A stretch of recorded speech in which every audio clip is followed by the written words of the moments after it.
From the podcast that gets you from where you are to where you want to be, escaping the drift, this is the Weekly Drop with John Gafford. No matter what platform you're watching or listening to us on, make sure you like, subscribe, and comment. And now, The Drop. Back again for another quick, little weekly drop. Just me on my solo pod here from the podcast that gets you from where you are to where you want to be. And this week, we're going to talk about confidence because it is, in my opinion, the most important thing when it comes to success. Yesterday, I was sitting in my office, and my office is adjacent to where my real estate team is. And I can hear the people that work for me in there on the phone. And I've got some absolute savages on the phone. I mean, they are just, these guys are really, really talented at communicating very quickly why the clients that choose to work with us and our team will have the best probable aspect or the best outcome they could have in purchasing or buying investment properties or their own property for that matter, or selling a property. They're very good at articulating that to our clients. And yesterday I was sitting in my office and I was listening to a call, as I tend to, because they're right there so I can kind of hear what's going on. And the call that I heard, quite frankly, was just dreadful. And what it was lacking, and this is somebody that's been with me for like a year, and what it was lacking 100% was confidence. And the reason it was lacking confidence is this is a person probably that's been struggling a little bit lately, kind of got in the wrong groove, and we're trying to refocus him and get him moving again. But it got me thinking how important confidence is to success, not just in business, but in life and everything that you do. And if you're somebody out there that is lacking confidence, you're probably going to have a problem. This is something that I have probably been accused in my life of having too much of sometimes. So I probably can speak from a place of expertise on this stuff. So the first thing that I'm going to say is that mindset of confidence can be shaken so easily, not just in sales, but in life, in dating, in everything, in every aspect of life. The thing that shakes confidence more than anything else is going to be rejection. It's when you get rejected. And you look at, there's millions of stories you can recap. Michael Jordan got cut from his basketball team, his high school basketball team. J.K. Rowling got turned on by 12 people before she finally published Harry Potter. All of that stuff is great. But the difference becomes, and the lesson from all that is learning how to turn those negatives and that rejection into fuel instead of baggage. And one of the things that I teach to all salespeople, and I think you could probably apply this to all walks of life of whatever it is to value the no. I mean, I don't know how you could do it with dating because I don't know what the no, I don't know what the yes would be or the value of it. But if you're in any type of a situation where you have to sell something or make a bunch of calls and you result in the end with a sale, and there's a certain number of calls or touches or whatever it is that you have to make before you get a sale. And the problem is, especially if you're using the phone for that type of sales, is there's a lot of serious negativity. When you call people, they're like, suck it, F you, whatever, and they're hanging up on you. And that can start to wear on you. But you've got to do two things. And the first thing I'm going to say is you've got to reframe that in a way where you got to understand that, especially if you're making calls, they're not hanging up on you. They don't know you. They don't know you're a good parent. They don't know you're a great spouse. They don't know you're a hilarious person to go out with. You're just somebody that interrupted them with a phone call. So if they're hanging up on you, they're not hanging up on you. They're hanging up on the phone call. So first of all, reframe it that way. But the most important thing to me that you have to do is you have to value the no. And what I mean by that is this. Let's say that you've got to make 100 phone calls before you get a yes to whatever you're selling. So that means you get 99 no's, and we'll say you got to make 101 calls. So you have one call that says yes and 100 that say no. Now let's say that when somebody does say yes, you make $1,000. So that means that every single person that told you no, you made $10. So if I told you that your job was to call people and have them curse at you and hang up on you, and every time it happened, you made $10, would that change the way that you looked at that negative rejection? Absolutely it would. So having that mindset, and there's a book actually called Mindset that I like by Carol Dweck that talks about developing a growth mindset by looking for rejection and seeking it out as a challenge rather than as a failure. And I think if you can value the no, you can do that.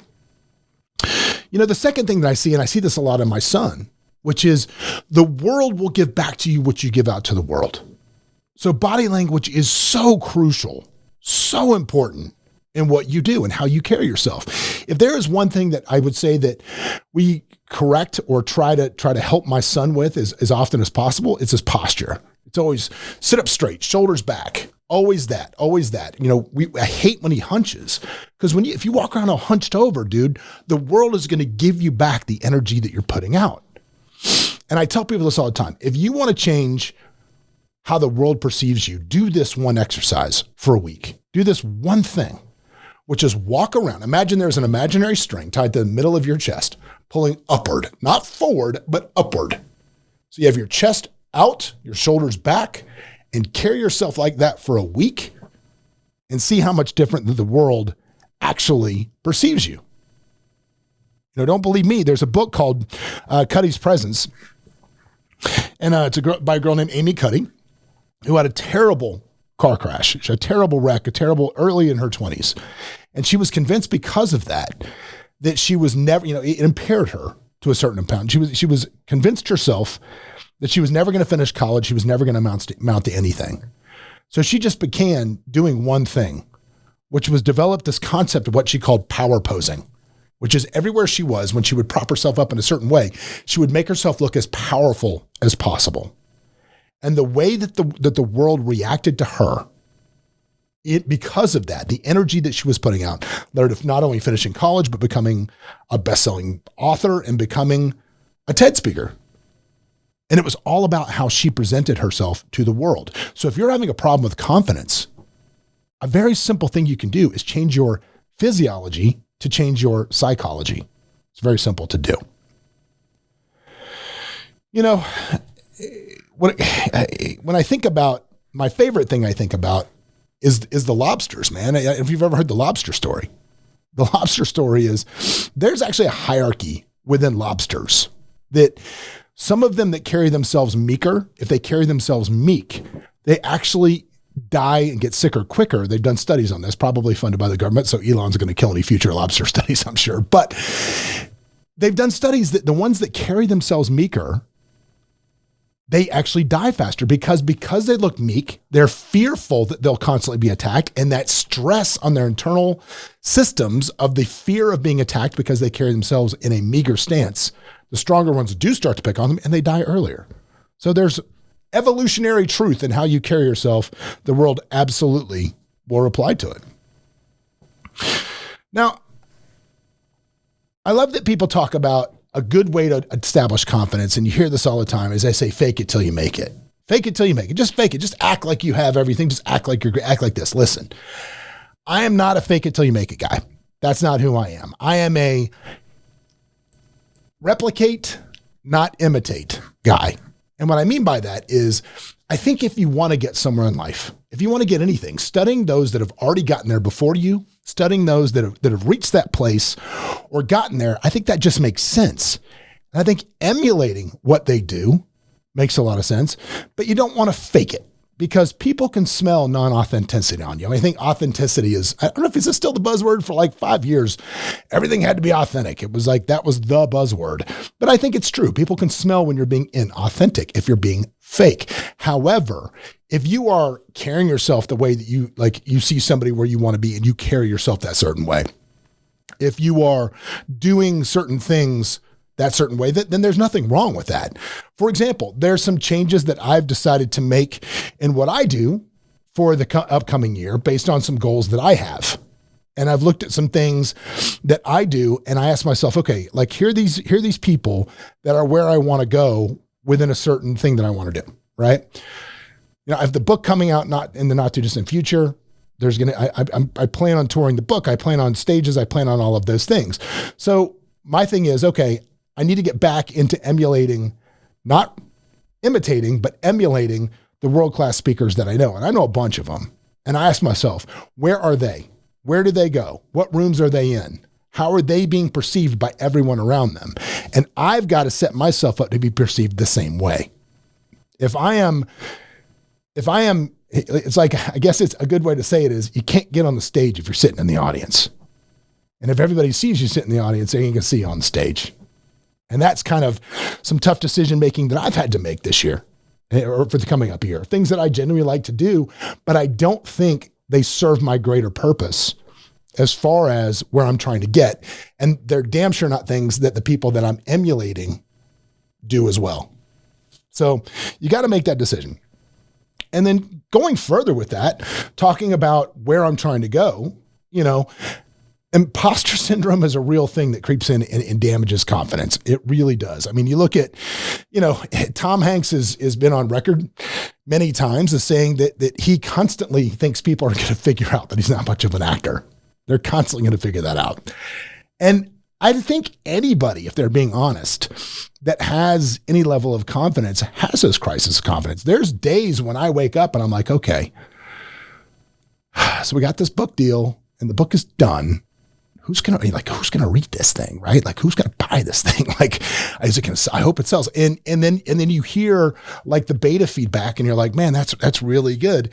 And I guess that's it. So like, looking for ways to get yourself out of imposter syndrome is really focusing on the things that establish your competency rather than focusing on things that potentially take it down. Now, what I mean by that, like what I just said, if you look at this, when I have a crisis of confidence for my book that's about to come out, I look at, my literary people that I'm working with ran it through a beta group. So like they had 50 people read it. And then these are people that just love to read books and then criticize them. The beta feedback was amazing according to the people I'm working with. That's not sugarcoating it. So whenever I'm having a crisis of confidence, I look back at that moment and I go, well, okay, hang on a second. These are people who are literally being paid to pull this apart. And I got a good report card on it from them. So that's what I choose to hang my hat on. So if you're feeling like, man, I don't belong here, I'm not good enough to be here, I'm not there, focus on the things that got you in the room and validate you being there. Don't focus on any shortcomings you may have. Everybody has shortcomings. Everybody's always trying to get better. I don't care who you are. I don't care what you do. But just focus on what got you there in the first place. And the last thing I'm going to finish with is just confidence is very much about what you see in the mirror. It's about believing in the direction you're going. It's about being happy with who you are day in and day out. It's about believing in what you are. My son, who works for me, is a little challenged because some of his friends have a little bit higher paying jobs than he does. And he's a kid. So don't think I'm slave driving. I'm trying to teach him a lesson by not giving. He's earning everything he gets.